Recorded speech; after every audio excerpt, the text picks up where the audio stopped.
Və ümumiyyətlə bu şiyələr kimi, bu rafizlər kimi bunlarla münasibət necə olmalıdır? Bunların arxasında namaz qılmaq olar, olmaz? Belə bir sual vermək istəyirəm. Ümumi mənada götürsək, təbii ki, şiyəli ilə rafizlik arasında fərq var. Amma indiki yaşadığımız yeri götürsək, şiyəli ilə rafizlik arasında heç bir fərq yoxdur. Çünki bugün mən özünə şiyəyəm deyən 99% rafizlidir. Amma belə ümumən şiyəli ilə rafizlik arasında fərq odur ki, təbii ki, birinci şiyəli ortaya çıxanda rafizlik yox idi. Və ilk şiyələr Küfədə olub, Küfə şəhərində, İraqda və ilk şiyələr Əhl-i-Sünnə olub. Yəni, əslində, Əhl-i-Sünnətin hətta böyük alimlərindən olub, hədisçilər və fəqihlər olub ki, şiə olublar. Hansı mənada? O mənada ki, Əli ibn Əbu Talibi Osman ibn Əffandan üstün görüblər. Çünki o vaxtı Küfədə şiələr çıxanda onlar Əlini Osmandan əfsəl görənlər idi. Və kim ki Əlini Osmandan əfsəl görürdü, deyirdilər ki, bunlar Əlinin şiələrdir. Şiə yəni tərəfdarları. Ona görə Muaviyə ilə Əli radiyallahu anhu arasında olan müharibələrdə, tarix kitablarında oxuyanda görürsən ki, belə ifadələr var. Şam əhli Muaviyənin şiəsidir, Küfə əhli Əlinin şiəsi. O vaxt Muaviyyənin də şiəsi var idi. Hansı mənada? Təbii ki, lüğəvi mənada idi. O vaxtı şiə deyəndə məhzəb yox idi. Bir fikir yox idi. Lüğəvi cəhətdən götürürdülər ki, şiə, yəni Şiatul Ali, Əlinin şiəsi Küfə cəmaatı sayılırdı, Muaviyyənin şiəsi Şam əhli sayılırdı. Və sonra bu anlam get-gedə biraz böyüdü və o kəs ki, Əlini Osmandan əfsəl görürdü, o Əlinin şiəsi sayılırdı Küfə cəmaatı içərisində. Və təbii ki, o vaxtki şiələr Əlini Əbu Bakır və Ömərdən əfsəl görmürdülər. Və ixtilaf yalnız və yalnız Əlini Osmandan əfsəl görüb görməmək məsələsi idi və o şiələrin hamısı Əhl-i-Sünnə idi. Yəni, əslində onlar şiələr deyil, fəqət mən bunu deyirəm izah üçün. Yəni, lüğəvi cəhətdən deyirəm. Belə bir məzhəb, belə bir etiqad, belə bir mənhəc yox idi əslən. Onlar hamısı Əhl-i-Sünnə vəl-Cəma idi. Hamısı. Həmin şiələrin hamısı Əhl-i-Sünnə idi. Fəqət şiə deyirəm, lüğəvi cəhətdən hətta fərqləndirmək üçün. Xülasə, necə İbn-i Teymiyyə rəhməlullah Aqidətul Vasitiyyədə deyir ki, Əhl-i-Sünnə icma eləyib ki, bu ümmətin ən əfsəli Peyğəmbər sallallahu aleyhi və səlləmdən sonra Əbu Bakır və Ömərdir. Əbu Bakır və Ömərin Peyğəmbər sallallahu aleyhi və səlləmdən sonra bu ümmətin ən əfsəli olmasında istəyir Küfə əhli olsun, istəyir Bəsrə əhli, heç kəs ixtilaf eləmir. Və Küfədə Əli ibn Əbu Talib Küfə məscidində və cümə günləri, xüsusən minbərdə dəfələrlə bunu insanlara bəyan edirdi. Ki, bu ümmətin ən əfsəli Əbu Bakır və Ömərdir. Və 80-dan artıq sənədlə gəlib bu Əli ibn Əbu Talibdən. 80-dan artıq sənədlə var olub bu. Və dəlillər bu barədə həddən artıq çoxdur və mutavatir səviyyəsindədir. Və bu dəlilləri bir-bir zikirləməyə ehtiyac yoxdur. Və Şeyxülislam İbn-i Teymiyyə rəhməlullah buyurur ki, sözünün davamında sələf Əbu Bakır və Ömərin bu ümmətin ən əfsəli olmasında icma edəndən sonra ixtilaf edib ki, sonra üçüncü ən əfsəl Əlidir yoxsa Osman. Və ixtilaf bunda olub, bu da yalnız fəzilət cəhətindən əfsəlliyidir. Xilafət məsələsində deyil.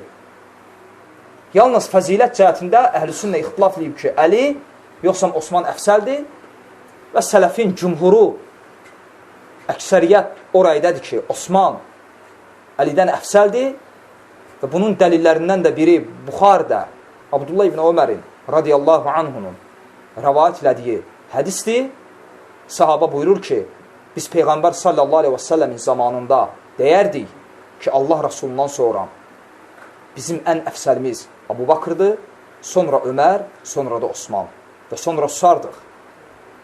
Sonra susardıq və Peyğəmbər sallallahu aleyhi və səlləm bunu eşlərdi və bizə heç nə deməzdi. Və bu açıq aydın dəlildir və çox alim də bu rəydədir. Və bəzi alimlər o rəydə olub ki, Əli Osmandan əfsəldir, yalnız fəzilətdə. Fəqət o alimlər ki, bu rayda olub, onlar deyib ki, Osman xilafətə əldən daha layiqdir. Dəxli yoxdur.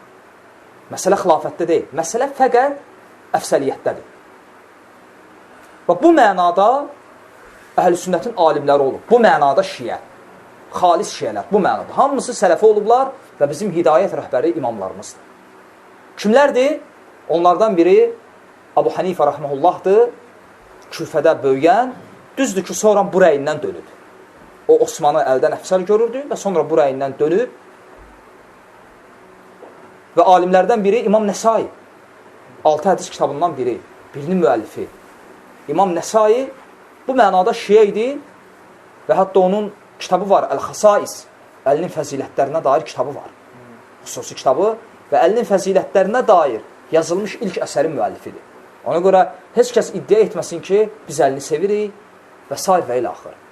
Əli radiyallahu anhunun fəzilətinə dair yazılmış ən birinci kitabın müəllifidir.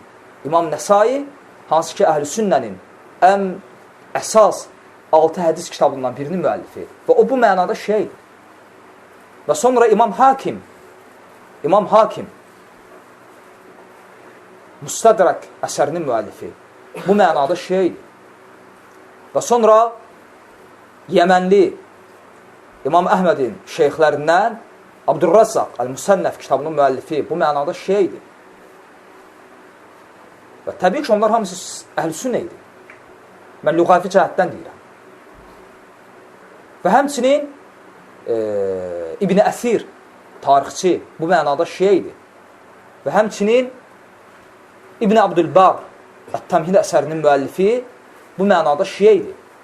Və fikir versəz, İbn Abdülbar Maliki məzhəbində olub. Yəni, Maliki məzhəbində olub. İmam Malikin məzhəbində olub, yəni fiqhdə. Yəni, şiə idi, yəni Osmanı Əlidən əfsəl görənlər. O vaxtı belə idi və ümumiyyətlə bütün firqələr də bu cür çıxır. İstər suflər olsun, sufli olsun, istər rafisli olsun, istər xavariclərin məzhəbi olsun, istər murciyəli olsun, cəhmili olsun və s. və ilə axır. Heç bir firqə göydən emməyib hazır vəziyyətdə. Və bugün bizim gördüyümüz bu firqələr, hansı ki artıq hazır vəziyyətdədir, onlar vaxtı ilə bir fikir olaraq ortaya çıxır. Yalnız və yalnız bir fikir olaraq ortaya çıxır. Bir fikir çıxıb, sonra o fikrin ətrafında insanlar yığılıb və sonra zaman keçib bir məhzəb əmələ gəlir. Və ilk dəfə rafisi kəlməsini onlara ad olaraq verən İmam Zeynul Abidinin oğlu olub. Muhammed Baqirin qardaşı Zeyd. Rəhməhullah, Küfənin şiyələri artıq zəlalət əhli olan, artıq yolunu azmış, artıq ilkin şiyəli fikrinə cürbəcür zəlalət fikirləri qatan Küfə şiyələri gəlir və ondan tələb eləyirlər ki, imamın övladından ki, Əbu Bakr və Öməri cərh eləsin, rədd eləsin. Və o da cavab verir ki, necə mən atalarımın sevdiyi bir şəxsdən nifrət edə bilərəm.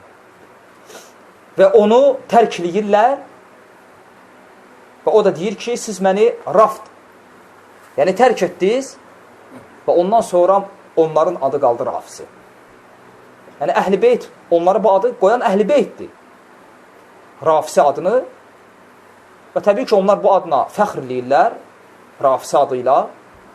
Necə ki, Kitab-ül Kafidə Muhammed Yaqub Əl-Kuleyni neçə hədis gətirib və məclisi neçə hədis gətirib rafisiliyin fəziləti barəsində. Və hətta məclisi Biharul Ənvərdə bölüm açıb. Rafisi isminin fəziləti və bu adla adlanmağın şərəfi. Və hədislərdən birini qeyd edirəm, fayda kimi ki, güya imamlardan ya Muhammed Baqirin, ya Cəfər Sadiqin yanına biri gəlir, deyir ki, ya imam, artıq bizə başlayıblar küfədə rafisi deməyə. Hansı ki, Muhammed Baqirin öz qardaşı deyib. Neyniyək? Xülasə, imam deyib ki, güya, dərd çəkməyin, narahat olmayın, sevinin, çünki Allah Azza və Cəllə sizi elə əvvəlki kitablarda, Tövrat, İncildə, Zəburda elə bu adla adlandırır. Yəni, sizələr əvvəldən rafisisiz. Və indiki məzhəbə gələndə isə, təbii ki, indiki məzhəbin şiəli ilə əlaqələri yoxdur. Ümumi anlamda ola bilər, deyə bilərik şiə. Ümumi anlamda. Yəni, ümumi olaraq deyə bilərik şiə. Amma təbii ki, şiəlik öz arasında ən azı, elə şiələrin öz etirafı ilə götürsək, ən azı 30-a yaxın firqəyə bölünür. Ən azı. Hələ bugünkü şiə alimlərinin etirafına götürsək. İsmaillər var, Zeydlər var, özlərinə Cəfər deyənlər var və s. və ilə axır. Və bugün, məsələn, İranda Cəfərlərdir, rəsmi, məsələn, Yeməndə Zeydlərdir. Hansı ki, Cəfərləri demək olar ki, təkfir edirlər. Və ümumi anlamda deyə bilərik şiəlik, amma bugün bizdə olan şiəlik təbii ki, rafisilikdir. Və qaldı ki, onlarla müamilə əgər rafisidirsə, çünki burada fərq var, ola bilər, istisna hallar var, ola bilər, məsələn, bir insan namaz qılır, atasından öyrənib şiə namazı, belə də qılır və dindirəndə baxırsan ki, rafisi deyil. Yəni, məsələn, sahabələri söymür. Hətta deyəndə ki, yox, sənin alimin belədir, deyir, ola bilməz. Və o da o alimi necə təqlid eləyir? Atası buna namazı öyrədəndə, çünki müşahidə elədiyimiz budur. Və deyib ki, sən bu risaləyə əməl eləməlisən. Bu da götürüb ki, din bundan ibarətdir. Təbii ki, bu adamdır, bu adam avamdır, cahildir. Biz bu adamlardan danışmırıq, çünki bu əslən rafisi deyil. Bu, ümumiyyətlə, heç bilmir əslən şiəlik nədir. Bəzən olur ki, qardaşlar deyir ki, biri var, sahabələri söymür, amma filan məsciddə gedir, gəlir, onlarla oturur, durur. Amma rafisi deyil. Deyirəm ki, qardaş, o namaza təzə mi gəlib? Deyir, hə. Deyir, hardan bildin təzə gəlib? Deyirəm, çünki onlarla oturub durur, amma sahabələri söymürsə, deməli, o təzədir.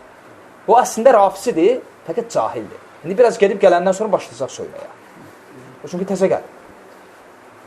Əgər bir şəxs ki, rafisidir, o kafirlə necə müamilə edilirsə, ona da o cür müamilə edilir. Yəni, o cür şəxsin arxasında namaz qılınmır və təbii ki, söhbət gedir rafisidən, hansı ki, tanıyırsan və əgər o yaşadığın bir yerdə qəssab işləyir, ət satırsa, onun kəsdiyi heyvan yiyilmir və kafirlərlə necə müamilə edilirsə, onlarla da o cür müamilə edilir və sabah ölsə onun cənazəsi qılınmır və birdən onlardan biri elm əhli və s. ölsə, yaxşı ki, şükür səzdəsə eləyəsən və bu sələfin mənhəcindədir və deməyəsən ki, vəfat elədi, deyəsən ki, həlak oldu və s. və ilə axır.